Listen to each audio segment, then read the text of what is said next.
This is the NARWAL Freo Z10 robot vacuum and mop combo. And in this video, I'm going to give you my quick review, sharing my experience, and talking about why I picked this smart cleaning robot for my own home. What you're looking at is an all-in-one robot that's pretty sleek and impressively packed with technology. I was honestly a little skeptical about robot vacuums, but I wanted something that's actually going to save me time. And after living with the Freo Z10, I think it gets a lot of key things right. Though there are a few things worth noting if you're thinking about getting one for yourself. Let's start with what this looks like and how it's set up in my space.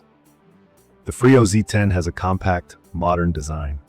The robot itself is low profile and circular, so it moves under my couch in tight spots without a struggle. The real head turner, though, is the docking station. It's a bit hefty and does grab attention in the room, but there's a reason for that. This thing is packed with features, and I'll get into why having a big base station can actually be a good thing, even if you need to find enough floor space for it. From my experience, setting up the Freo Z10 was simple. Once you unbox it, you can connect it to the app, but if you don't want to use your phone, there are physical buttons right on top of the station for starting, stopping, or sending the robot home. The app does make things much easier, letting you select rooms, set schedules, and see maps of your house as the robot learns where everything is. It basically uses LiDAR on top, so it can build an accurate map of your place and figure out where to clean and where to avoid. One of my first worries was about hair tangling in the brushes. With pets at home, this always became a problem for my old vacuums, but the Freo Z10 has what they call a DualFlow Tangle-Free System, and it actually works. It uses special side brushes with a dynamic movement that helps loosen hair, which then gets sucked up by the roller. I was impressed after weeks of use, because I still haven't had to stop and untangle either pet hair or my own long hair from the brushes, which is honestly a relief.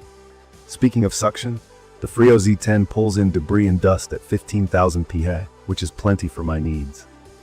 I'm not techie when it comes to measuring suction, but I notice when things are clean or not. I use it mostly on hard vinyl floors with the occasional rug, and it picks up everything, including those stubborn little bits of dirt that usually get missed. If it senses extra dirt, it automatically boosts suction for those areas, so it adapts as it goes. Now, let's talk mopping, something that finally convinced me to invest in this robot. The robot has two spinning mop pads underneath. What's cool is how it does this extend and swing movement to actually reach corners and the edges right up to my furniture, which is where most robot mops fail. It's perfect for kitchen toe kicks and makes those areas look freshly cleaned.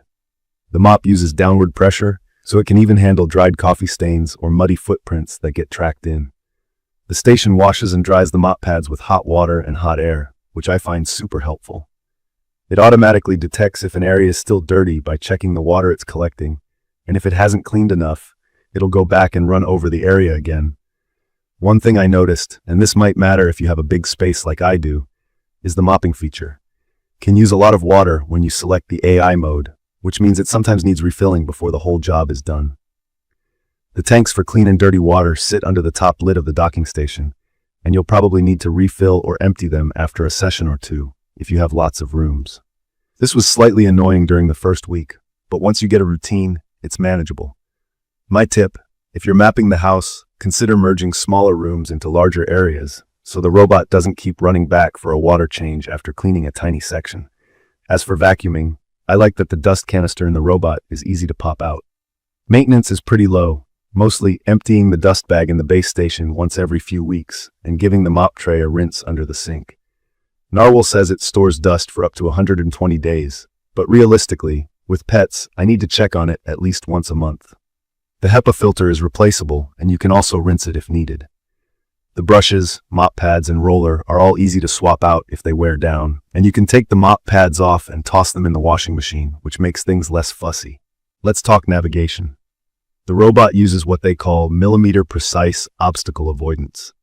It's true most of the time, and it's pretty clever about not bumping into things, although if there's a stray charging cable or sock, it sometimes still gets stuck and needs help. But it knows not to ram into chair legs or scratch up furniture. Once, it did miss a few pet hairs on the edge of my rug, but honestly, I didn't expect perfection. No robot gets every last bit, especially around some carpet edges. Noise-wise, it's quiet enough that you can run it while watching TV or working from home. I find I barely notice it in the background unless it's emptying dust, which is a bit louder, but thankfully quick. If you care about smart home integration, this robot is ready to go. I connected it to Alexa, so I just ask for a cleanup and off it goes. Voice commands work fine, but I still prefer using the app because of the flexibility, setting do not enter zones and checking where it's already cleaned. From my experience, the only real downside is how much water it uses while mopping and how large the base station is. You have to make room for it in your laundry or living area, and if you want to deep mop your whole house, be ready to refill water more often than you'd probably expect. Still, the time it saves easily makes up for those minor hassles. I haven't pulled out my manual mop in weeks. I'd recommend this for anyone who has a busy schedule, pets, or family members with long hair. If you want something that's hands-off, tackles daily messes, and actually scrubs floors without needing constant intervention, NARWAL Freo Z10 does the job. The tangle-free tech and self-cleaning base are key features that made my life a lot easier. In conclusion, the NARWAL Freo Z10 robot vacuum and mop combo isn't perfect, but it covers almost all the boxes for me. The tangle-free design means less maintenance, the powerful suction and smart mopping leave my floors looking spotless, and the self-maintaining station means I don't have to babysit it. There are a few small issues with water consumption and station size, but they don't outweigh the benefits. If you're considering a robot that really works for both vacuuming and mopping, and want something that lets you forget about daily cleaning chores, this one is definitely worth a look. If you found this quick review helpful or have any questions about the features, let me know in the comments. Make sure to subscribe so you don't miss more honest videos like this. Thank you for watching.